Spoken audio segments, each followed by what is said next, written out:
अस्सलाम वालेकुम वरहमतुल्लाहि वबरकातुहू। मोहतरम हज़रात, अल्लाह का लाख लाख शुक्र है कि अल्लाह ने हम लोगों को एक ऐसी मजलिस में आने का तौफीक दिया जिसके बारे में अल्लाह के नबी ने फरमाया कि अल्लाह यह तमाम बैठे हुए लोगों की मग़फ़िरत कर दी। और आज का जलसा एक ख़ास जलसा है कि मकतब के छोटे छोटे बच्चे भी आपके सामने ये बताएंगे कि वमा खलक़तुल जिन्नि वल इंसाना इल्ला लियअबुदून खलक़त कररमना बनी आदम सदक़ल्लाहुल अज़ीम खैरुकुम मन तअल्लमल कुरान व अल्लमह सदक़ रसूलुल्लाह सल्लल्लाहु अलैहि वसल्लम। अल्लाह के नबी ने फरमाया कि तुम में से सबसे अच्छे इंसान वो है जो कुरान खुद भी पढ़े और दूसरों को भी पढ़ाए। तो मेरे बुज़ुर्गों, अल्लाह और उसके रसूल की नज़र में अच्छा इंसान कौन है? बताओ कौन है? कुरान पढ़ने वाला और कुरान पढ़ाने वाला।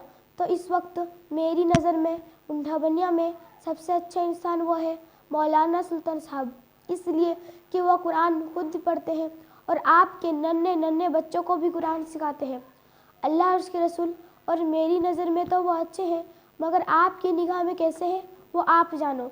एक बात काबिल गौर है, वो ये कि आप मकतब के किसी भी उस्ताद को छोटा ना समझे, क्योंकि वो आपके बच्चे को सिर्फ अलीफ बा ता सा नहीं पढ़ा रहे हैं, बल्कि वह आपके बच्चों को काफिर और मुर्तद होने से बचा रहे हैं। आपके बच्चों को अकायद कौन सिखाया? वज़ू करने का तरीका कौन सिखाया? वज़ू के फ़राइज़ कौन सिखाया? नमाज के फ़राइज़ कौन सिखाया? मौके महल के मसनून दुआएं कौन सिखाया? खाने पीने सोने पखाना जाने आने की दुआएं कौन सिखाया? आपके बच्चों को तजवीद और मखारिज के साथ कुरान कौन सिखाया? जिस तरह आप कुरान पढ़ते हो, किसी वलमा को सुनाओ कुरान सही है या गलत, फिर उसी आलिम से पूछो कुरान का गलत पढ़ना कैसा है। जवाब मिलेगा कुरान का गलत पढ़ना हराम है। आप कुरान को सवाब की नीयत से पढ़ोगे मगर गुनाह होगा। आपके बच्चे जो कुरान को सही पढ़ रहे हैं, ये अल्लाह का शुक्र अदा करो और ख़ास तौर पर मौलाना सुल्तान साहब के लिए दुआ करो कि अल्लाह उनकी उम्र को और लंबी कर दे कि बस्ती के और बच्चे भी कुरान पढ़ने वाला बन जाए। आमीन।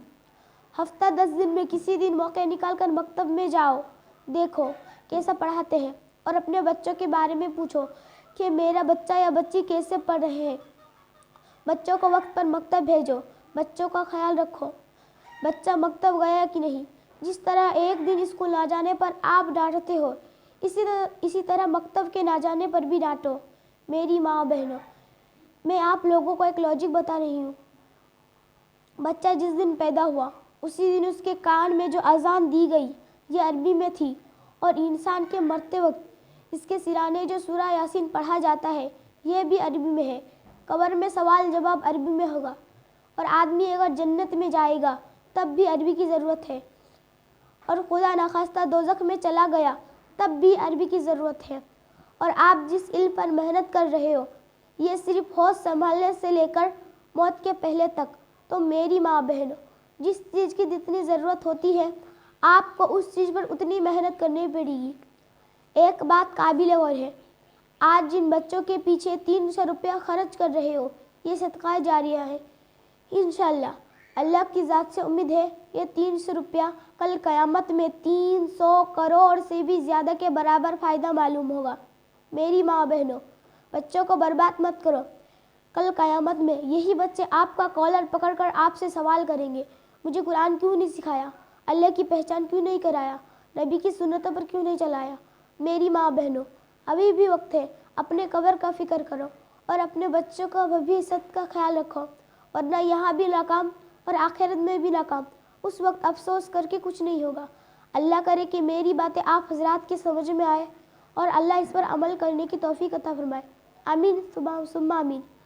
सुब्हानल्लाहि व बिहम्दी सुब्हानका अल्लाहुम्मा व बिहम्दिका व नस्तगफिरुका व नतूबु इलैक। हम इल्म और अमल के शहदाई इस्लाम के हम दीवाने हैं।